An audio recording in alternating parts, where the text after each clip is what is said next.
Emmanuel travaille à Aix. Elle a une très très belle galerie. On a la chance de pouvoir la recevoir au journal de la foire. Nous voilà dans notre studio et on a Emmanuel avec nous. Alors, je voudrais bien savoir ton parcours. Comment tu es arrivée à la foire des Châteaux? Comment je suis arrivée à la foire de Châteaux? Je suis d'abord, avant tout, une fille de marchand. Mes parents étaient antiquaires en région parisienne. Et donc, tout commence là, en fait, parce que quand on est jeune et qu'on découvre les antiquités à travers une boutique, c'est un peu la caverne d'Ali Baba, c'est merveilleux, il y a des choses à découvrir partout.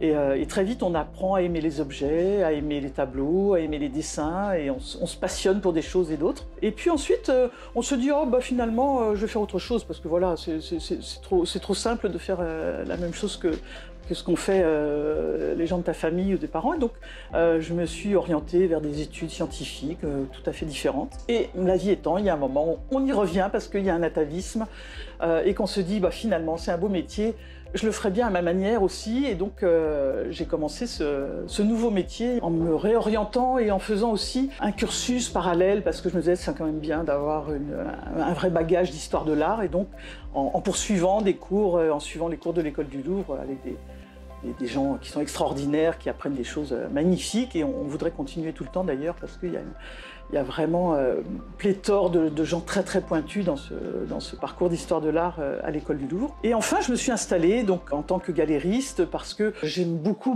la peinture, j'aime beaucoup le XXe siècle, j'aime beaucoup la modernité. On cherche un petit peu au début, on se dit, est-ce que les objets, on est attiré par plein de choses, hein, quand on fait ce métier, on est avant tout curieux. On est ouvert, on est curieux, on aime les choses et en général on aime les gens aussi. Je me suis dit la peinture, le dessin, c'est quand même quelque chose de plus facile à appréhender. J'ai eu envie de me spécialiser plus dans ce domaine. Voilà, c'est pour ça que j'ai ouvert une galerie en Provence, puisque je suis installée en Provence et donc à Aix-en-Provence. Quelle belle ville, voilà. T'as bien choisi. Oui, c'est bien adapté, on va dire, pour ce type de métier, parce que déjà la galerie en bas, on est installé en bas d'un hôtel 17e, c'est ravissant, le cadre déjà est magnifique, donc c'est vrai que voilà, pour les clients c'est agréable de pénétrer dans un endroit déjà qui est beau, qui est en harmonie avec les produits et les œuvres qu'on vend, donc voilà, c'est bien cohérent. Donc tu remplis ton camion, tu quittes le sud pour venir à Château. Voilà, je quitte le sud pour venir à Château 2 fois par an avec grand plaisir. Parce qu'on y rencontre d'autres gens, évidemment. Quoique le Sud, et en particulier Aix-en-Provence, est une ville très très visitée par de nombreuses personnes qui viennent de Paris. Mais effectivement, on remplit une camionnette, voilà, et on choisit déjà des œuvres parce que on sait très bien que la foire de Château, c'est une foire très ouverte où on va rencontrer tout type de public. Donc on essaie de sélectionner des œuvres qui sont évidemment cohérentes par rapport à ce qu'on aime, ce qu'on propose, mais aussi qui sont adaptées à des gens qui vivent en région parisienne. Il y a aussi ce côté décalage qui est important et je trouve que c'est assez le cas sur la foire de Château. On voit beaucoup de gens comme ça qui ont des choses étonnantes. Et toi, ça fait combien de temps que tu... Ça fait moins de 10 ans que je suis marchande d'art. Ça fait par contre 40 ans et depuis que je suis toute petite, je venais à la foire de Château, j'accompagnais mon père, j'avais 8 ans, 10 ans, c'était magique ce lieu, c'était formidable. Donc je connais vraiment la foire de Château depuis toujours, depuis toute petite, je l'ai toujours fréquentée en tant que visiteur, en tant qu'accompagnatrice voilà, de mes parents pour venir chiner des objets insolites. Et puis maintenant, je suis très contente d'y participer. Puis on est près des lieux des impressionnistes, donc quand on est marchand de tableaux, ça a du sens. Et puis on est à Château, c'est très joli, on est dans des jolis banlieues, on est bien installé. Donc voilà, c'est merveilleux de venir maintenant en tant qu'exposante sur cette foire 2 fois par an. Alors, sur cette petite touche de nostalgie, on va pouvoir découvrir ton monde. D'accord, avec plaisir. On y va? Allez, bien, on y va. après toi.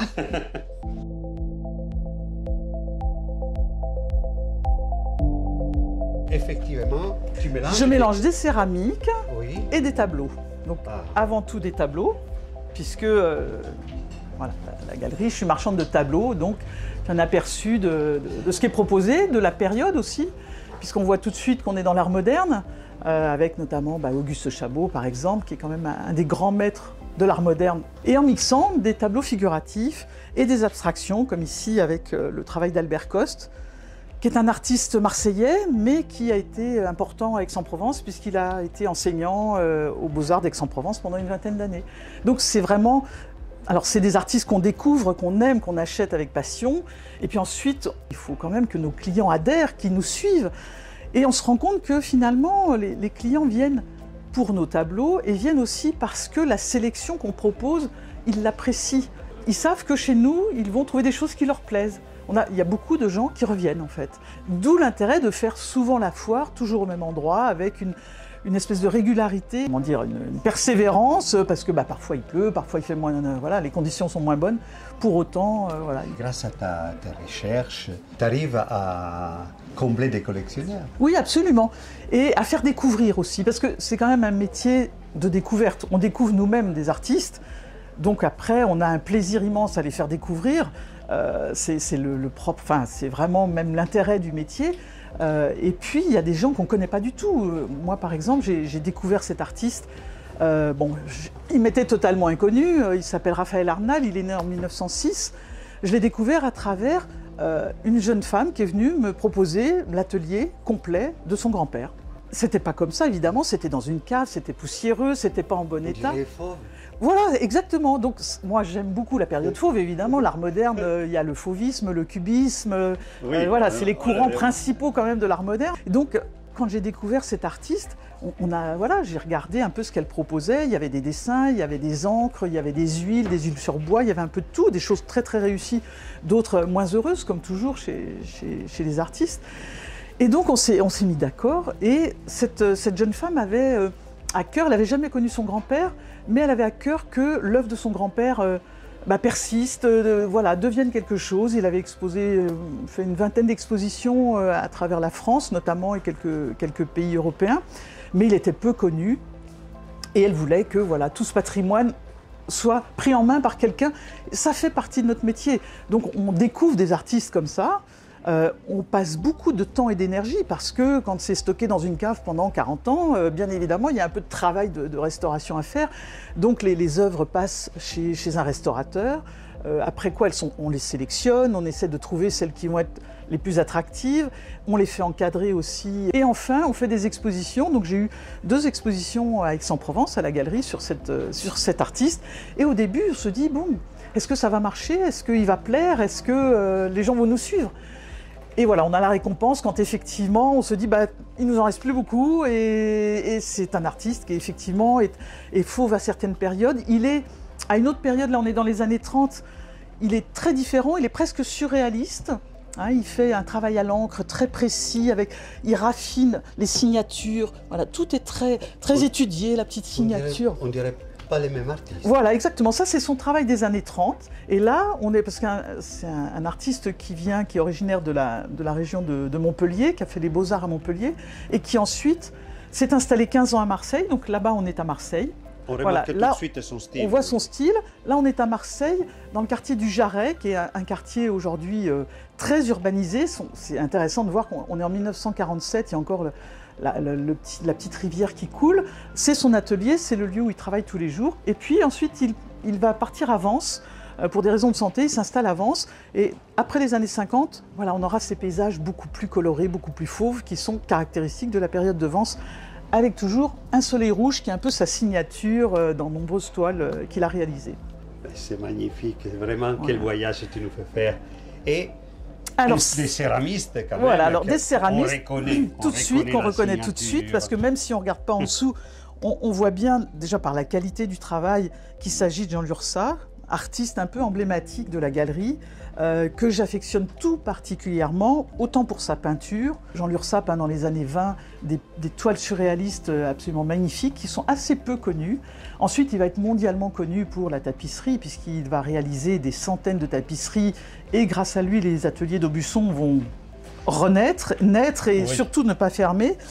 Il est un artiste assez complet. Ensuite, il va se mettre dans les années 50 à la céramique avec tout ce travail qu'il réalisait à Saint-Vicence. Saint-Vicence, c'est à côté de Perpignan. Donc il y a une très belle, dans ce sens-là, une très belle fabrique qui est dirigée à l'époque par Firmin Bobby, qu'on peut visiter encore aujourd'hui. Lurçat, c'est cosmique, c'est onirique, C'est à rapprocher un peu, si on veut, le pendant littéraire de Giono, avec un univers vraiment très personnel, très intéressant. On reconnaît avec le moindre petit bout de feuille, on sait qu'on a affaire au travail de Jean Lurçat. Puis des couleurs extraordinaires, on a voilà, toujours une très belle patte, quoi. Mais grâce à toi, justement, tu nous glisses dans Giono.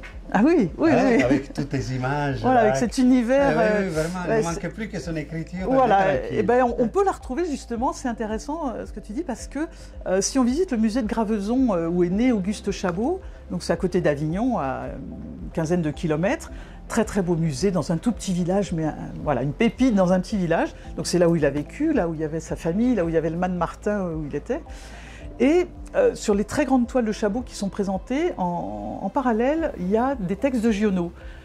Et c'est assez intéressant parce que quand on voit la peinture de Chabot, qui est encore une fois un vrai artiste, alors il est fauve, il est expressionniste, il peint en 1905, il est à Paris, donc à la période vraiment où il est contemporain de Van Dongen et d'autres peintres expressionnistes.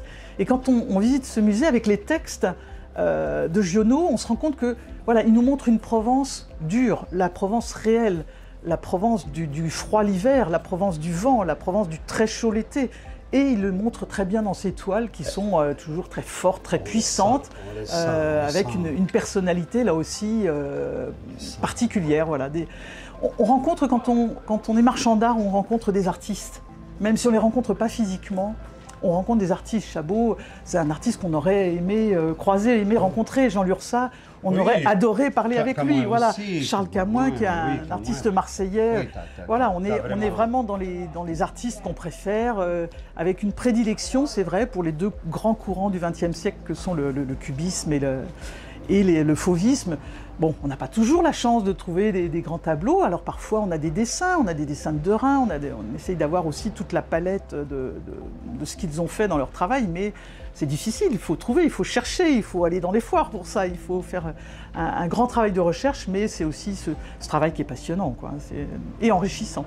Mais toi aussi, tu es passionnante. Passionnante parce qu'on sent qu'il... La passion. Voilà, on sent cela. Ouais. Et je voudrais justement sur ça terminer notre entretien. N'oubliez pas de vous abonner, liker et au revoir, à la prochaine. Ciao. Ciao.